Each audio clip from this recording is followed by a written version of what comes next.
Perjalanan saya kali ini adalah Provinsi Sulawesi Utara. Provinsi di ujung pesisir utara Sulawesi yang memiliki kekayaan laut melimpah dan panorama alam yang selalu memikat. Manado yang juga merupakan sekretariat CTI atau Coral Triangle Initiative seringkali dijadikan tempat berlangsungnya pertemuan-pertemuan internasional maupun domestik tentang kelautan dunia, khususnya konservasi dan perubahan iklim. Pada konferensi internasional terumbu karang berkelanjutan yang diselenggarakan di Manado pada 13 hingga 15 Desember 2024, Indonesia sebagai pemilik terumbu karang seluas 65.000 km persegi memaparkan program ekonomi biru dalam kerangka kawasan konservasi perairan atau KKP. Program ini mencakup konservasi dan pemanfaatan terumbu karang secara berkelanjutan.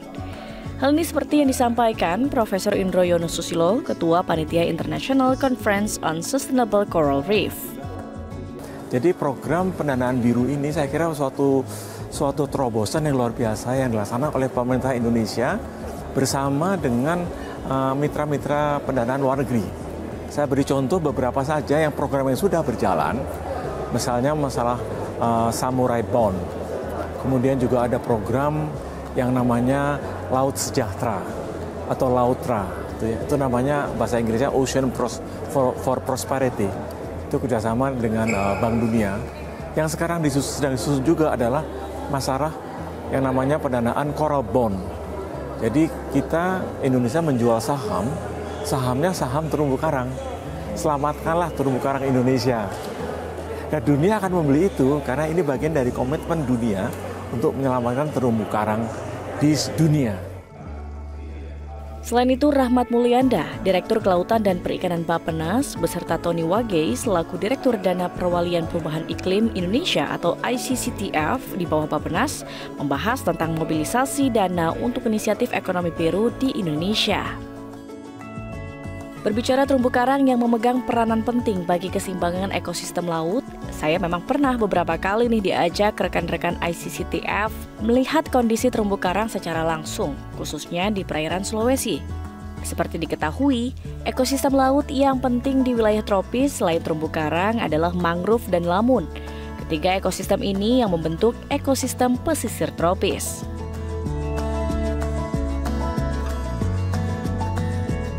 Mangrove ini kalau difoto tuh estetik banget.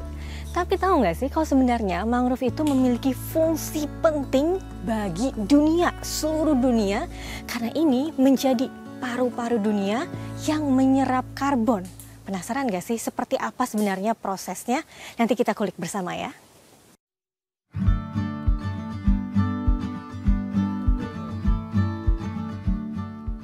Kali ini Pak Tony dari ICCTF mengajak saya menuju ke Desa Bahoy di wilayah Likupang, Minahasa Utara. Pak Tony, terkait konservasi sebenarnya kan tak lepas ya dari laut, mangrove tempat kita sekarang berada, lamun dan juga terumbu karang yang paling orang incar kalau misalnya diving. Pengelolaannya seperti apa, Pak? Jadi mudah-mudahan Mbak Minanti udah punya kesempatan menikmati keindahan bawah laut ya. Nah, dari berbagai tempat yang ada, nah itu merupakan modal yang kita sebut dengan modal alam. Nah, tadi dari ekosistem yang disebutkan tadi, di laut tuh yang terkenal, yang paling diincar orang di tropis adalah mulai dari mangrove, lamun, terumbu karang. Untuk mangrove kita punya luas terbesar di dunia. Terbesar di dunia, sekitar 3,3 juta hektar. Seluruh Indonesia. Lamun, nah ini ada data yang berbeda, tapi taruhlah sekitar 1,8 juta hektar. Itu padang lamun ya. Itu data yang terakhir dari KKP. Kalau terumbu karang di depannya itu ada sekitar 2,5 juta hektar. Jadi dengan angka-angka yang fantastis, yang jutaan hektar ini, pertanyaannya kan dimanfaatkan untuk apa? Pertama tentunya untuk kelestarian dari lingkungan itu sendiri. Tapi juga yang penting adalah masyarakat, manusianya deh. Jadi selain ikan, karang, dan lain-lain itu mendapatkan penghidupan, manusianya juga harus ada. Nah, disinilah letak sebenarnya keseimbangan antara pemanfaatan lingkungan dan pengembangan ekonomi. Perannya ICCTF di sini adalah untuk menyusun suatu strategi pendanaan agar supaya MPA yang baru dibentuk ini bisa berkelanjutan dari segi pendanaannya. Tentunya pengelolaan, teknis dan sebagainya ada, tapi pendanaan itu penting. Nah, disinilah letak peran ICCTF menyusun apa yang dinamakan dengan Blue Finance atau pendanaan biru. MPA yang sudah ditetapkan itu merupakan salah satu MPA yang terbesar, ada 650.000 hektar, dengan tujuan utama adalah konservasi dari ikan-ikan pelagis. Ikan-ikan ini yang kemudian dijadikan sebagai komoditas untuk perekonomian ya. Tapi sebelum itu mereka kan harus dilindungi nih, agar supaya daerah pemijahannya, tempat bertelurnya baik, tempat dia nursery bisa mencari makan dengan baik, tersedia. Nah, itulah tujuannya daerah MPA itu ditetapkan atau dibentuk. Inilah kawasan ekowisata mangrove Desa Bahoy. Desa yang dahulunya kurang memperhatikan lingkungan pesisir dengan menebang mangrove, namun kini menjadi masyarakat yang sangat peduli laut. Hal ini disampaikan Maxila Hading yang kerap disapa Pak Max saat saya menemuinya di kawasan hutan mangrove. Nah, itu langsung saya rasakan ketika kita bekerja di satu perusahaan itu dan kerja kita itu membabat mangrove. Nah, setelah selesai kerja di situ, kita kembali ke jadi nelayan lagi. Nah, dampak dari kegiatan itu mengakibatkan kita mencari ikan itu sudah jauh, Mbak. Udah jauh. Jadi kita itu mencari ikan, kalau kemarin itu cuma di depan kampung, sekarang kita harus berjuang mendayung perahu kita itu ke Pulau Bangka sama Pulau Talise. Nah, dari situlah muncul semangat saya sendiri untuk melakukan kegiatan ini.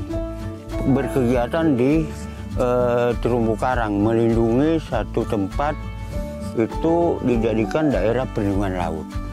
Nah, termasuk di dalamnya mangrove. Nah, akhirnya itu yang menumbuhkan saya untuk berpikir ke depan, mengembalikan alam yang sudah rusak kemarin, karena saya ini seorang nelayan. Jika lingkungan itu rusak, termasuk terumbu karang, padang lamun, sama mangrove itu rusak, maka mengancam akan perekonomian masyarakat nelayan.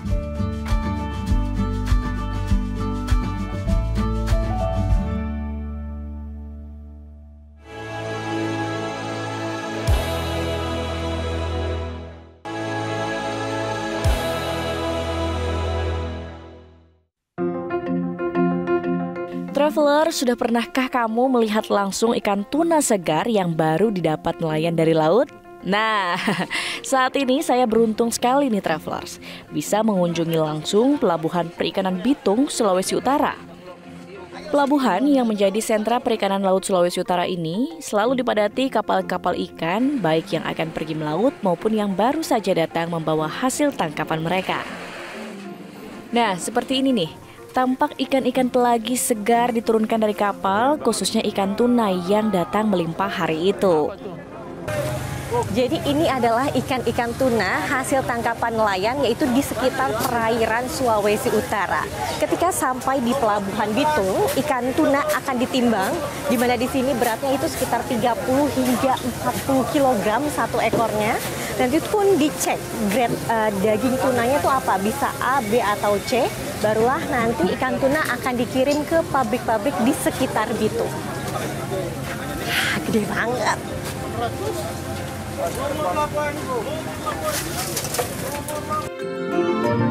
Pelabuhan Perikanan Samudra Bitung ini satu dari banyak pelabuhan perikanan yang tersebar di Indonesia Timur. Di akhir tahun jelang Natal dan Tahun Baru seperti saat ini, jumlah permintaan pasokan ikan sangat meningkat, sehingga membuat pelabuhan dipadati kegiatan bongkar muat. Jumlahnya Pak, apakah berpengaruh misalnya untuk ke bulan Januari tahun depan? Ya, sangat sudah berpengaruh karena nanti di tren tahunan Januari agak turun memang udah gitu. pasti ya, Pak, Iya, biasanya karena mereka masih dalam posisi di laut gitu. Nanti di Februari meningkat lagi. Jadi emang polanya begitu. Jadi Desember naik, nanti Januari turun, nanti Februari naik lagi. Gitu. Oke, kalau misalnya lokasi tangkap ikannya nih Pak, itu di mana saja dari nelayan itu? Ya, untuk yang di ikan yang di Bitung, kita ada 3 lokasi utama. Pertama di atas Sulawesi Utara, di Tahuna, Dago, juga ada di Pasifik, ini di atas Papua Barat, Papua, dan juga di selatan tuh ada di Kepulauan Maluku. Nah, yang dominan memang antara Sulawesi Utara dengan Kepulauan Maluku untuk daerah penangkapannya. Hasil laut yang melimpah tentunya tidak terlepas dari pengelolaan Marine Protected Area atau daerah perlindungan laut secara tepat dan berkesinambungan. Dalam hal ini, pemerintah melalui Bappenas selalu mengupayakan agar pengelolaan laut beserta potensinya dilaksanakan secara berkelanjutan. Nah, saya sempat berbincang dengan Pak Rahmat Mulyanda sebagai Direktur Kelautan dan Perikanan Bappenas mengenai kawasan konservasi laut di Sulawesi Utara ini. Indonesia memiliki visi laut untuk kesejahteraan. Bagaimana supaya itu terwujud tentunya harus dikelola dengan secara berkelanjutan. Sustainable Management of Ocean Resources. Bagaimana caranya? Yaitu dengan menyeimbangkan antara konservasi dan juga pemanfaatannya.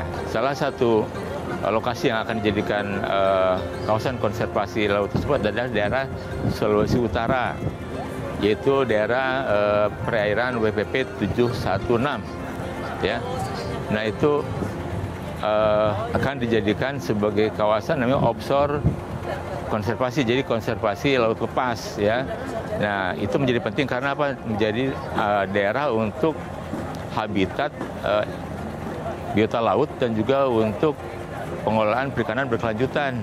Jadi kawasan konservasi itu perlu dibuat supaya habitat lautnya terjaga dan juga ikannya ditangkap dan dikelola secara berkelanjutan. Nah, sehingga kalau kita mampu mengolah kawasan konservasi tersebut dan sebaik-baiknya, maka nelayan yang menangkap ikan di daerah sana pun nanti akan dapat ikannya yang melimpah karena kawasan konservasi tempat ikan itu bertelur, beranak juga kita jaga. Nah, untuk itulah relevansinya antara pentingnya kawasan konservasi dengan pemanfaatan berkelanjutan dan juga kesejahteraan para penangkap ikan atau khususnya nelayan-nelayan yang menangkap ikan di daerah sekitar Sulawesi Utara.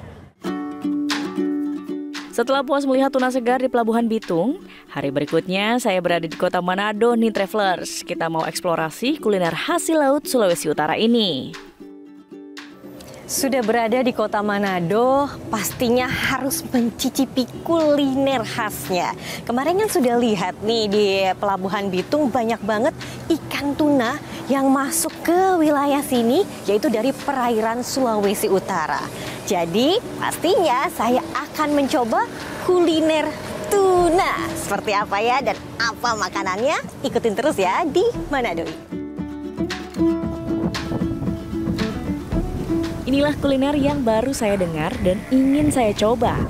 Rahang ikan tuna. Penasaran kan Travelers? Seperti apa ya bentuk dan rasanya? Dengan rahang tuna Om Iker ya? Benar. Bisa bertemu Om Iker? Saya sendiri, Mbak. Pas sekali nih Om Iker Ya. di sini. Om Iker Ini mau maaf tanya? dengan Mbak siapa? Saya Minanti. Minanti, dari baik. Journey Metro TV, Ya. Om Iker. Mas ketemu ya. Iya. Lalu sebenarnya seberapa banyak minat orang pengunjung yang makan rahang tuna ini Om Iker? Oke, jadi saya cerita sedikit dulu ya. Rahang tuna ini dulu limbah, Mbak.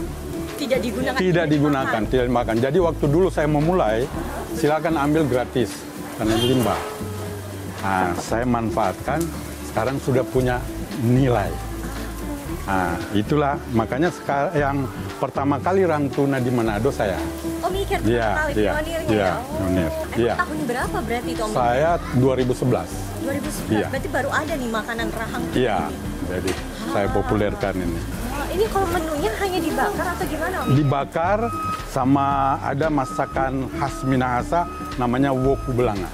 Itu kaya rempah-rempah. Oke, aku jadi penasaran, boleh coba ya? Boleh ya, biar nggak penasaran kan? Oke. Ya ini langsung yang gede aja, langsung yang gede, ya kan?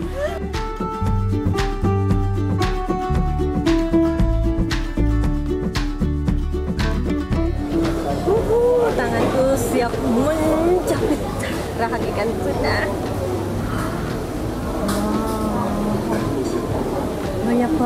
dagingnya.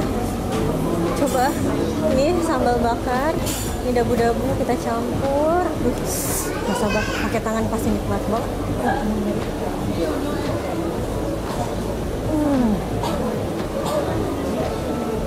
Jodo, mantap Jo.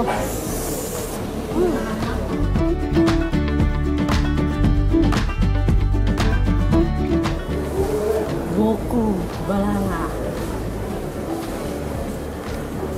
Benar ya Om? Woku balanga? Iya, woku belanga. Belanga.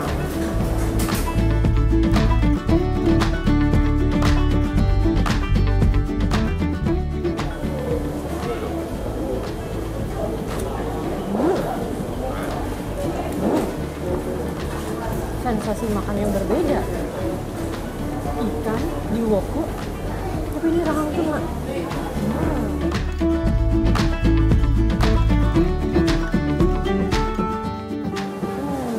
Bumbunya meresap.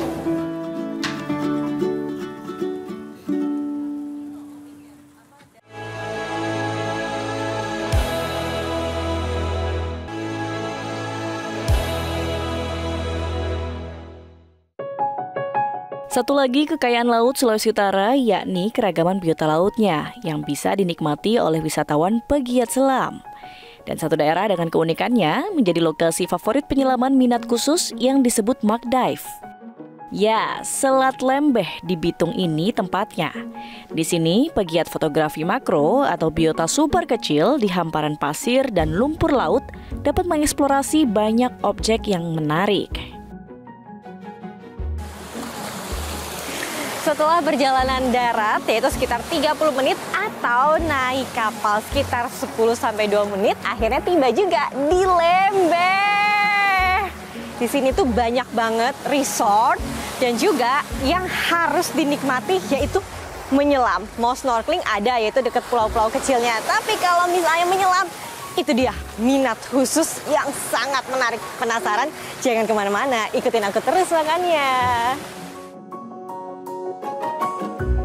Pemerintah Kota Bitung yang menaungi langsung pariwisata Lembeh juga berperan aktif dan tentunya dengan dukungan pemerintah Provinsi Sulawesi Utara dalam pengelolaan kekayaan lautnya. Selain itu, kegiatan pengembangan pariwisata Laut Lembeh juga mengedepankan sektor perekonomian masyarakat sehingga dengan menjaga laut dan mengemasnya sebagai bentuk wisata bahari yang menarik, tentu dapat menambah geliat perekonomian bagi masyarakat di sekitarnya. Pengelolaan kan butuh pendampingan. Nah, bagaimana pendampingan yang dilakukan oleh pihak Pemda, Pemkot, ataupun dari dinas-dinas terkait nih Pak? Ya, jadi kita melakukan pendampingan seperti Dinas Pariwisata, Dinas Perikanan, mereka melakukan pendampingan seperti tugas dan tanggung jawab tupoksi yang mereka miliki.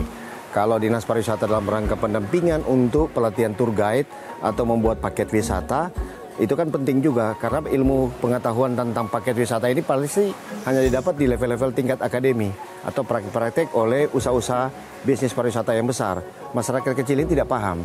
Nah, kita membantu mereka contoh membuat paket wisata dari bandara sampai ke Bitung difasilitasi dengan kendaraan apa. Baru kemudian kalau ada turis yang datang, asing yang datang, mereka bisa menggunakan bahasa Inggris. Nah, pelatihan-pelatihan ini melengkapi mereka akan pengetahuan tentang objek wisata yang ada di wilayah kita ini. Seperti spot dive kita ada 96 titik, di dalamnya ada Mark Dive, ada makro yang sangat unik itu. Itu pengetahuan-pengetahuan yang harus mereka miliki.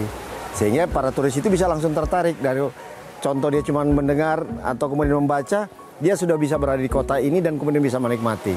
Sama seperti Ibu sendiri pernah menikmati tadi alam bawah laut Selat Lembeh dan kemudian sangat takjub dengan binatang-binatang kecil yang bisa dilihat dengan kamera khusus dan dia seperti kuda laut dan lain sebagainya.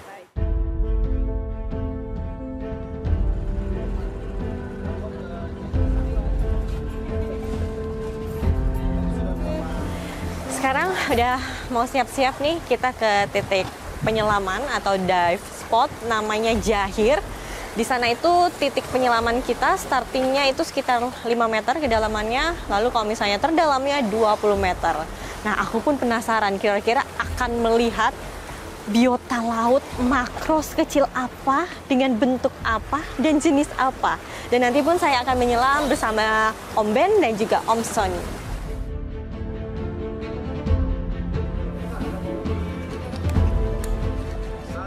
Ini adalah penyelaman McDive pertama saya. Di spot penyelaman ini, awalnya saya berpikir tidak banyak melihat biota laut di hamparan pasir hitam. Namun ternyata, wow, benar-benar unik dan menarik ya travelers. Memang diperlukan pemandu selam profesional dengan keterampilan khusus dan pandangan mata yang cukup akurat untuk bisa melihat objek-objek kecil ini. Di antaranya adalah skeleton shrimp yang sangat kecil sedang hinggap di tumbuhan laut.